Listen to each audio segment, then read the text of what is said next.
শেয়াল ডাকছে। ঘুম ভেঙে গেল। কি হলো? এটা কিসের? কোথা থেকে এলো? প্রথমে লেখা আছে ছেলেটি টিউশন পড়ে ফিরছে। আজ অনেক দেরি হয়ে গেছে। অন্ধকার একটা স্টেশন বসে একা ডাকাও। আজ অনেক রাত হয়েছে, ঘুমিয়ে পড়ি, কাল পড়ব। পরের দিন সন্ধেবেলা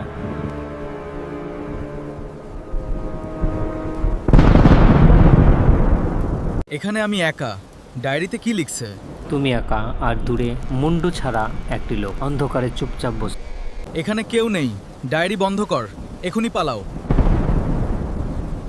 অন্ধকার স্টেশন, কেউ নেই। রেড ডায়েরিটা হাতে নিয়ে দৌড় দিয়ে পালাতে শুরু করি, না হলে আজ প্রাণ যাবে। তাড়াতাড়ি অন্ধকার রুমে ঢুকে দরজা বন্ধ করলো। ঘামে ভিজে গেছে মুখ। বেঁচে যদি থাকি আজ, রেড ডায়েরি আমি কাল ফেলে দেব।